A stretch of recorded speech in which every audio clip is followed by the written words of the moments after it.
Hello friend, welcome back my YouTube channel Roshni की Pathshala daily current affair के class में आप सभी का स्वागत है।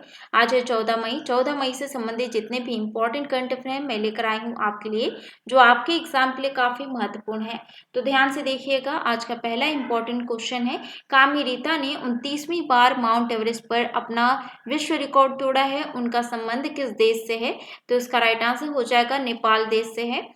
नेपाल की कामी रीता ने 29वीं बार माउंट एवरेस्ट पर चढ़कर अपना ही विश्व रिकॉर्ड तोड़ दिया है। कामी रीता 12 मई 2024 को शिखर पर पहुंचे हैं। पिछले 30 साल में यह जो है 29 बार जब उन्होंने दुनिया की सबसे ऊंची चोटी पर चढ़ाई की है। पर्वतारोही कामी रीता को एवरेस्ट मैन के नाम से भी जाना जाता है। कामी रीता ने पहली बार 1994 में एवरेस्ट शिखर पर विजय प्राप्त की थी। वे लगभग हर साल पर्वत शिखर पर चढ़ते हैं और 2023 में उन्होंने यह 2 बार पर्वत शिखर पर चढ़े थे। एक अन्य नेपाली पर्वतारोही पसांग दावा 27 बार माउंट एवरेस्ट पर चढ़ चुके हैं, जिनको आप यहाँ पे देख सकते हैं। माउंट एवरेस्ट की बात आई है तो इससे संबंधित बेसिक जानकारी हम देख लेते हैं। दुनिया की सबसे ऊंची पर्वत चोटी है माउंट एवरेस्ट, और जो कि महान हिमालय क्षेत्र में स्थित है। यहाँ पे आप देख सकते हैं माउंट एवरेस्ट, जो कि नेपाल और चाइना के बॉर्डर में स्थित है। इसका शिखर बिंदु जो है 2020 की रिपोर्ट के अनुसार 8,848.86 मीटर है। इसका नाम जो है भारत के पूर्व सर्वेयर जनरल जॉर्ज एवरेस्ट के नाम पर रखा गया है। तिब्बत में इसे चोमोलुंगमा के नाम से जाना जाता है, वहीं नेपाल में इसे सागर माथा के नाम से जाना जाता है। 29 मई 1953 को न्यूजीलैंड के sir Edmund Hillary mount Everest पर चढ़ने वाले दुनिया के पहले व्यक्ति बने। उनके साथ ही नेपाली भारतीय शेरपा तेंजिंग नोर्गे ने भी जो है पर्वत पर चढ़ा था, जिनके सम्मान में जो है भारत सरकार द्वारा 1994 में तेंजिंग नोर्गे राष्ट्रीय साहसिक पुरस्कार की स्थापना की थी। और माउंट एवरेस्ट पर चढ़ने वाले पहले महिला जापान की जुंगू ताबेई थी। वे जो है 16 मई 1975 को शिखर पर चढ़ी थी। साथ ही यानी कि 23 मई 1984 को माउंट एवरेस्ट पर चढ़ने वाली पहली भारतीय महिला अगर क्वेश्चन पूछा जाए कि कौन है, तो बछेंद्री पाल थी। माउंट एवरेस्ट पर 2 बार चढ़ने वाली पहली महिला है संतोष यादव। उन्होंने 1992 में एक बार और दूसरा जो है 1993 में माउंट एवरेस्ट पर चढ़ी थी। माउंट एवरेस्ट पर चढ़ने वाली दुनिया के पहले विकलांग व्यक्ति कौन है अगर क्वेश्चन पूछा जाए तो अरुणिमा सिन्हा है। उन्होंने 2013 में माउंट एवरेस्ट पर चढ़ा था। माउंट एवरेस्ट पर चढ़ने वाली दुनिया की सबसे कम उम्र की लड़की कौन है अगर क्वेश्चन पूछा जाए तो मालवनाथ पुन्ना है, जो कि उन्होंने जो माउंट एवरेस्ट पर चढ़ी तब जो है 2014 में उनका उम्र था 13 साल 11 महीने। और माउंट एवरेस्ट पर चढ़ने वाली दुनिया की सबसे उम्र दराज की महिला कौन है क्वेश्चन पूछा जाए तो संगीता सिंधी बही है। उन्होंने 2018 में माउंट एवरेस्ट पर चढ़ा और 2018 में उनका उम्र था 53 साल। नेक्स्ट हम देख लेते हैं, 30वीं सुल्तान अजलान शाह ट्रॉफी किस देश ने जीती है? तो इसका राइट आंसर हो जाएगा जापान ने जीती है। जापान ने पहली बार फाइनल में पेनल्टी शूटआउट में पाकिस्तान को 4-1 से हराकर अपनी Sultan Azlan Shah hockey trophy जीती है। तीसरे स्थान पर मलेशिया, उसके बाद न्यूजीलैंड और दक्षिण कोरिया और अंतिम स्थान पर कनाडा रहा है। फाइनल मलेशिया के इपोह शहर में स्थित अजलान शाह स्टेडियम में खेला गया था। भारत जो है यानी कि Sultan Azlan Shah hockey trophy जो है भारत ने 1985, 1991, 1995, 2009 और 2010 में 5 बार सुल्तान अजलान शाह ट्रॉफी जो है उन्होंने हासिल की है भारत ने। सुल्तान अजलान शाह ट्रॉफी की अगर हम बात करें तो सुल्तान अजलान शाह ट्रॉफी का आयोजन मलेशिया देश में किया जाता है। इसकी शुरुआत जो है 1983 में द्विवार्षिक प्रतियोगिता के रूप में की गई थी। इस प्रतियोगिता में ऑस्ट्रेलिया सबसे सफल टीम है, जिसने इसे 10 बार जीता है। वहीं भारत जो है 5 खिताबों के साथ दूसरी सफल टीम में से एक है और पाकिस्तान जो है 3 खिताब जीत चुके हैं। नेक्स्ट क्वेश्चन है, ईदा सीसा नोग्रांग किस राज्य की पहली महिला डीजीपी बनी है? तो इसका राइट आंसर हो जाएगा मेघालय राज्य। इदा सिसा नोग्रांग को मेघालय की पहली महिला पुलिस महानिदेशक नियुक्त किया है और वर्तमान में इदा सिसा नोग्रांग मेघालय नागरिक सुरक्षा की महानिदेशक हैं और खासी समुदाय से संबंधित हैं। मेघालय की बात आई है तो मेघालय से संबंधित कुछ बेसिक जानकारी हम देख लेते हैं। राज्यपाल फाग सोहांग है, मुख्यमंत्री कोनराड संगमा है और राज्यपाल की राज्यसभा की जो सीट है 1 सीट है और लोकसभा की 2 सीटें हैं। तो यहाँ पे आप देख सकते हैं मेघालय जो है असम और बांग्लादेश के साथ अपनी सीमा साझा करते हैं। नेक्स्ट हम देख लेते हैं खनिज विदेशी इंडिया लिमिटेड वित्त वर्ष 2025 में किस देश में लिथियम ब्लॉक का अधिग्रहण करेगी? तो इसका राइट आंसर हो जाएगा ऑस्ट्रेलिया में। लिथियम जो है अलोह धातु है, इसका उपयोग जो है मोबाइल, लैपटॉप, इलेक्ट्रिक वाहन और अन्य चार्जेबल बैटरी बनाने में किया जाता है। और लिथियम दुनिया की सबसे हल्की और मुलायम धातु है। दुनिया के 47% लिथियम का उत्पादक ऑस्ट्रेलिया में होता है। तो हम देख लेते हैं लिथियम में जो है यानी कि लिथियम का भंडार भारत में कहाँ कहाँ पाया जाता है। तो जम्मू कश्मीर, राजस्थान, झारखंड, अरुणाचल प्रदेश, मेघालय, नागालैंड और छत्तीसगढ़ में लिथियम का भंडार पाया जाता है। और दुनिया में टॉप 10 लिथियम भंडार में से भारत जो है टॉप 5 में आता है, जिसके जो है 5.9 मिलियन टन्स लिथियम का उत्पादन देश है भारत। ठीक है, तो टॉप 5 देश में से जो है बोलीविया, चील यानी कि शैल और जो है अर्जेंटीना, ऑस्ट्रेलिया और चाइना टॉप 5 देश में से हैं लिथियम भंडार में। ठीक है, यह नोट डाउन जरूर कीजिएगा। नेक्स्ट हम देख लेते हैं हाल ही में इफ्को के फिर से अध्यक्ष कौन बने हैं? तो इसका राइट आंसर हो जाएगा है दिलीप संघनी बने हैं। भारतीय किसान उर्वरक सहकारी ने अपने निदेशक मंडल के लिए अपने 15वें आरजीबी चुनावों का सफलतापूर्वक आयोजन किया है। इस चुनाव में 36,000 से अधिक सहकारी समितियों की भागीदारी शामिल थी। चुनाव में दिलीप संघनी को अध्यक्ष और बलवीर सिंह को इफ्को के उपाध्यक्ष के रूप में चुना गया है। इसके अलावा 21 निदेशकों को भी चुना गया है। भारत में नैनो यूरिया इफ्को के द्वारा बनाई जाती है। इफ्को की स्थापना कब हुई थी क्वेश्चन पूछा जाए तो 1967 में की गई थी। इफ्को के वर्तमान अध्यक्ष जो हैं दिलीप संघनी हैं।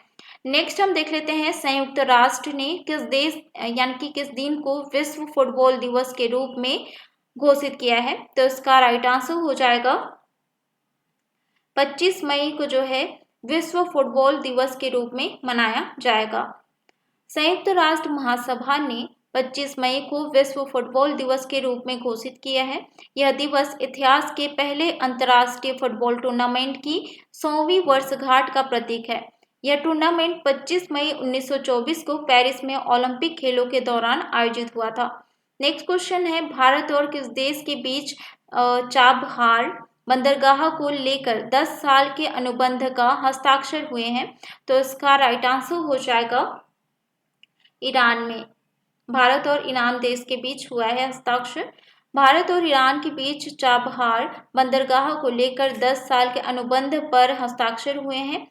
इस समझौते के दौरान भारत की तरफ से बंदरगाह जहाजरानी और जलमार्ग मंत्री सर्बानंद सोनोवाल शामिल हुए हैं। चाबहार विदेश में भारत सरकार द्वारा संभाला जाने वाला पहला बंदरगाह बन गया है।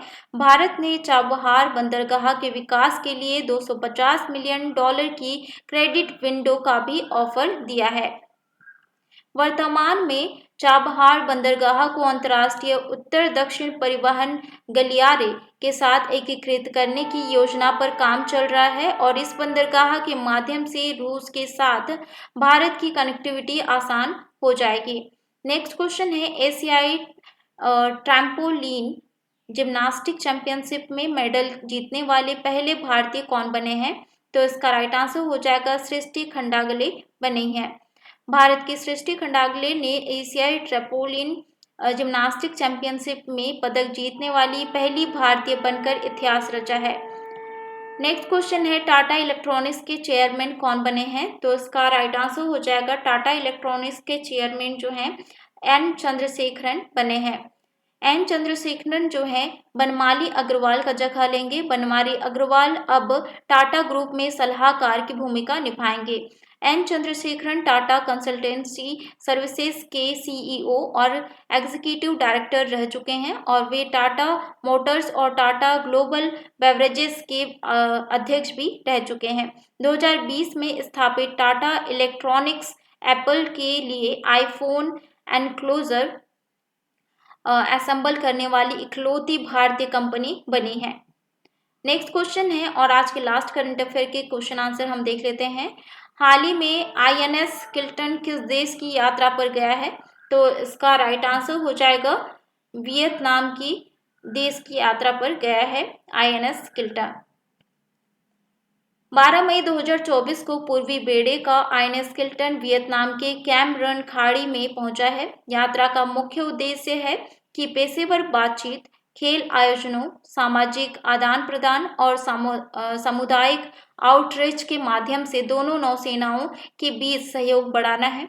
इसके अलावा आईएनएस दिल्ली और शक्ति 12 मई 2024 को मलेशिया के कोटा किनाबालू बंदरगाह पर पहुंचे हैं। वियतनाम की बात आई है तो इससे संबंधित बेसिक जानकारी देख लेते हैं। दक्षिण पूर्व एशिया के पूर्वी किनारे पर स्थित एक देश है वियतनाम, जिसको यहाँ पे आप देख सकते हैं, और राजधानी हनोई है। प्रधानमंत्री हाफ मिन्ह चिन्ह है। मुद्रा है वियतनामी डोंग। मलेशिया की बात आई है तो मलेशिया से संबंधित भी बेसिक जानकारी हम रिवाइज कर लेते हैं। मलेशिया जो है दक्षिण पूर्व एशिया में स्थित एक उष्णकटिबंधीय देश है, जिसका लोकेशन आप यहाँ पे देख सकते हैं। राजधानी कुआलालंपुर है और मुद्रा है मलेशियाई रिंगित। राजा है सुल्तान इब्राहिम इस्कंदर और पीएम है अनवर इब्राहिम। अब बारी है रिवाइज करने की पिछले करंट अफेयर को। नीरज चोपड़ा ने दोहा डायमंड लीग में कौन सा मेडल जीता है? तो इसका राइट आंसर हो जाएगा सिल्वर मेडल जीता है। हाल ही में किस देश की संसद को भंग कर दिया गया है? तो इसका राइट आंसर हो जाएगा कुवैत। नेक्स्ट क्वेश्चन है संयुक्त राष्ट्र संघ की असेंबली में किसे जो है परमानेंट मेंबर बनाने का प्रस्ताव रखा गया है? तो इसका राइट आंसर हो जाएगा फिलिस्तान। नेक्स्ट क्वेश्चन है मोहम्मद इद्रिस डेबी किस देश के राष्ट्रपति बने हैं? तो इसका राइट आंसर हो जाएगा चाड। यूनाइटेड वर्ल्ड रेसलिंग ने किस भारतीय पहलवान को निलंबित कर दिया है? तो इसका राइट आंसर हो जाएगा Bajrang Punia. Reserve bank of India ने हाल ही में किसे एग्जीक्यूटिव डायरेक्टर नियुक्त किया है? तो इसका राइट आंसर हो जाएगा आर श्री लक्ष्मीकांत राव को नियुक्त किया गया है। इसरो ने PS4 रॉकेट इंजन का सफल परीक्षण किया है। यह किस लॉन्च व्हीकल का हिस्सा है? तो यह जो है PSLV का हिस्सा है। जेम्स एंडरसन ने रिटायरमेंट की घोषणा की है। वह किस देश के क्रिकेटर हैं? तो इसका राइट आंसर हो जाएगा वे जो है इंग्लैंड के क्रिकेटर हैं। दुनिया का सबसे शक्तिशाली सौर तूफान 20 सालों बाद कब पृथ्वी से टकराया है? तो इसका राइट आंसर हो जाएगा वह जो है 10 मई 2024 को टकराया है। 22वीं एशियाई स्क्वैश चैंपियनशिप किस देश में शुरू हुई है? तो इसका राइट आंसर हो जाएगा चाइना में शुरू हुआ है। अब बारी है एडिशनल जीके की। आज के एडिशनल जीके में हम देखेंगे जो पिछला ये सेकंड पार्ट है स्वतंत्रता आंदोलन से संबंधित आंदोलन और वर्ड से संबंधित जो है हम जीके देख रहे थे, ठीक है, जो कि एग्जाम में डेफिनेटली पूछा जाता है स्टैटिक जीके, ठीक है। तो रोलेट एक्ट जो है 19 मार्च 1919 को स्थापित किया गया था और जलियांवाला बाग हत्याकांड 13 अप्रैल 1919 ईस्वी में हुआ था और खिलाफत आंदोलन 1919 ईस्वी में। हंटर कमेटी की रिपोर्ट प्रकाशित कब हुई थी? 18 मई 1920 में। कांग्रेस का नागपुर अधिवेशन कब हुआ था? दिसंबर 1920 में। और असहयोग आंदोलन की शुरुआत 1 अगस्त 1920 में हुई थी। चौरी चौरा कांड जो है 5 फरवरी 1922 में हुआ था। और स्वराज पार्टी की स्थापना कब हुई थी? 1 जनवरी 1923 को हुई थी।